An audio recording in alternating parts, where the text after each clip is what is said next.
Hi, it's Alabama Annie with another episode of Stories and Songs for you. Today you're going to hear a tale that I found in a very old book that is probably out of print now. It was called Tales from These Hills, and it was written by a man who lived somewhere between here and Chattanooga, Tennessee in Little Wills Valley. And it's called The Wildcat Spring. Back in the days of prohibition, Jack Sanders and his buddies had a still back behind the church near the mouth of Wildcat Spring. All my life I'd heard stories about that cave. I'd heard it was haunted and that the reason there were ghosts there were because there were some Indians buried in it. It seems back during the Indian removal, when they were rounding up all of my mama's people, some weren't willing to go or give up their freedom, and they hid away in the hills. They stood their ground. They hid their young and the very old and the women away in that cave while they ran interference against the soldiers who were trying to get them to leave. The cave stayed pretty warm inside, and there was a freshwater spring running out of it for drinking water. Now, there's only one way in or out of that cave. Where other caves continued on with passageways and tunnels, this one came to an abrupt halt where a rockfall had blocked it off at the back. The cave's mouth was large enough for a man to stand upright in, and further back you went, the larger the space. There were several big rooms back under the ridge. Those rooms were where the people hid. Once, when I was a boy, we took a lantern and some rope and went way back in the cave and found where they had lived. We saw where they had built their fires and where they'd drawn on the walls with the soot. They drew people and animals. There were animal bones scattered around the floor, and we found some teeth from a pig or a deer.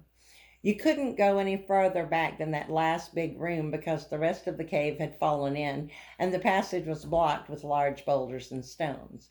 They say that's how those people hiding in the cave died, that the rocks just let go and crushed them, and that's where they remain.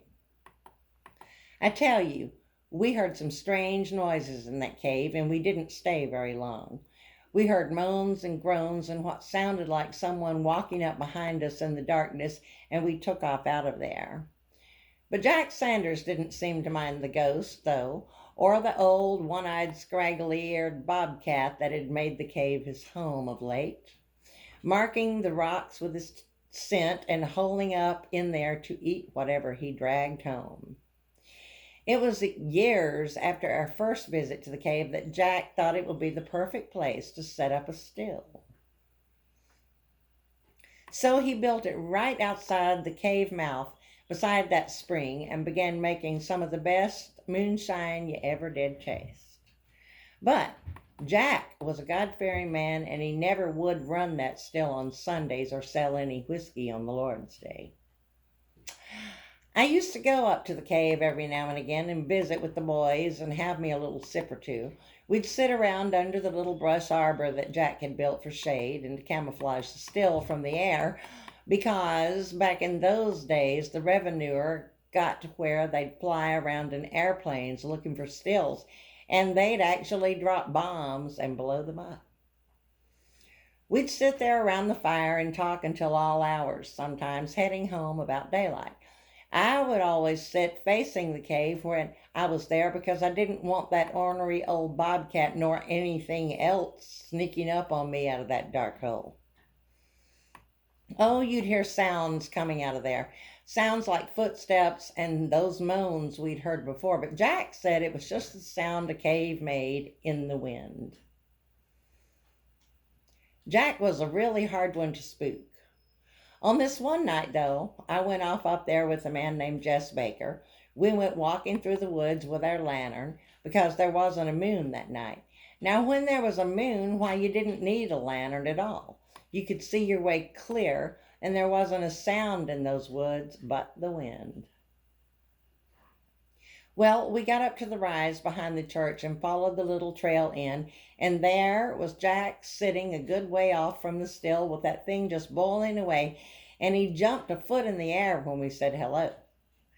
In the lantern light, Jack looked pale as a sheet, and we could see that he was shaking for some reason. "Why, what on earth is wrong with you, Jack? Has there been some messing around up here or something?" I asked. But he put his finger to his lips and motioned for me to be quiet. "Listen," he whispered. At first we didn't hear a thing, but then over the bubbling of the still we heard a voice. It rose and fell in some language I didn't understand. It sounded both far away and close by, but it was for sure coming out of the mouth of that cave. "What shall we do?" Jack whispered.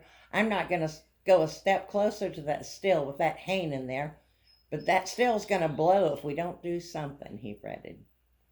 Then suddenly the voice died away, and there was only the bubble of the still and the wind again, and the still for sure needed tending. It needed to be run off. "We can't let good shine go to waste," Jess said, shaking his head, and he handed Jack the lantern and moved toward the mouth of the cave, and the red-hot copper grabbed up a clean gallon jar from the table. He carefully set the jar down, opened the tap as the clear, hot liquid poured in.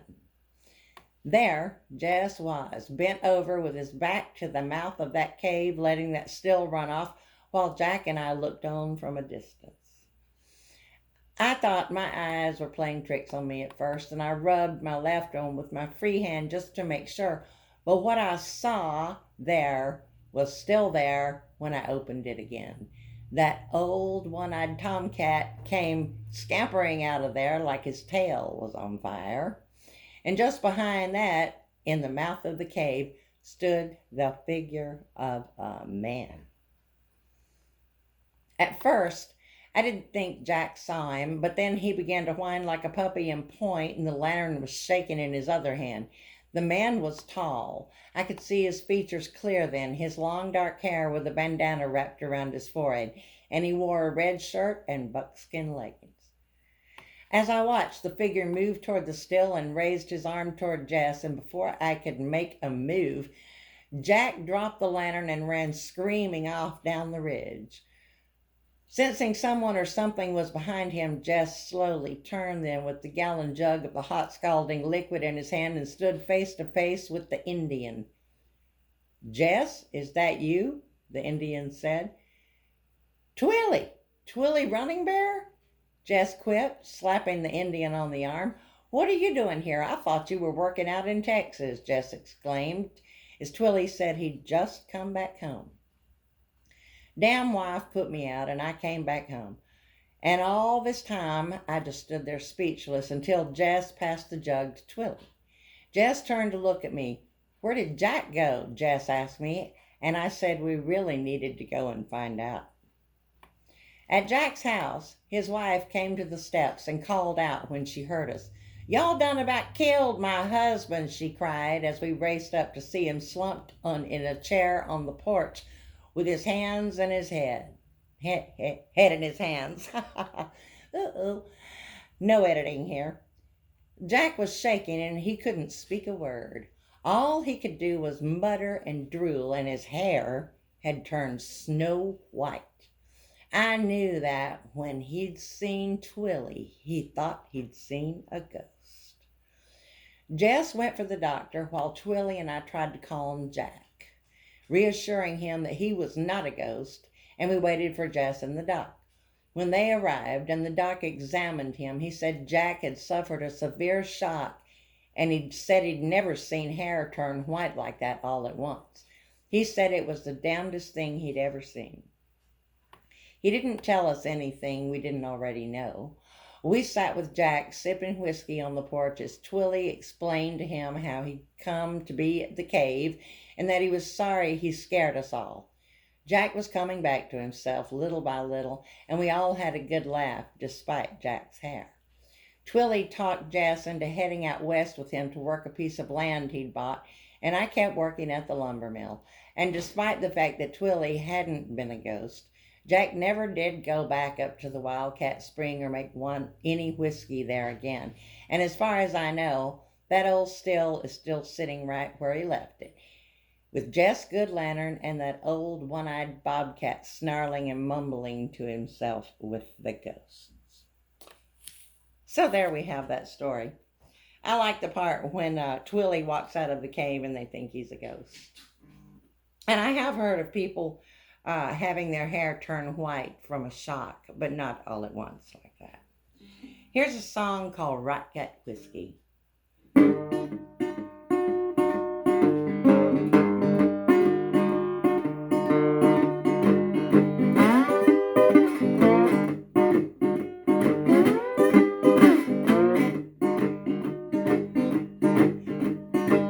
Drink Wildcat whiskey from an old tin cup.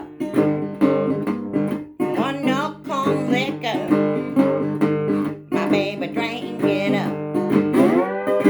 I scream and holler, I tore my clothes, I told my baby, pack your things and go, 'cause there ain't no good in South Tennessee.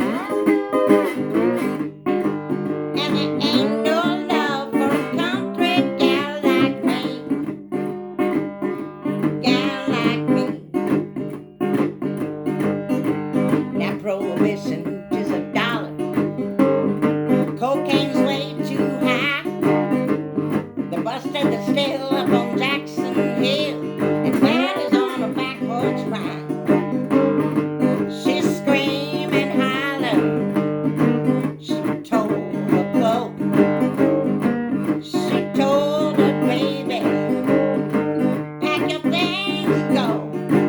Oh, it ain't no good in South Tennessee. And there ain't no love for a country gal like me. Country gal like me. Country gal like me.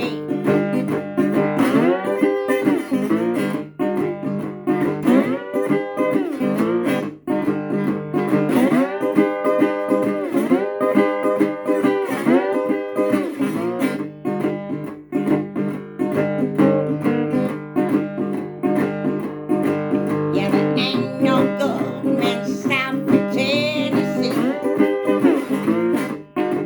And there ain't no love for a country gal like me. Gal like me. Gal like me.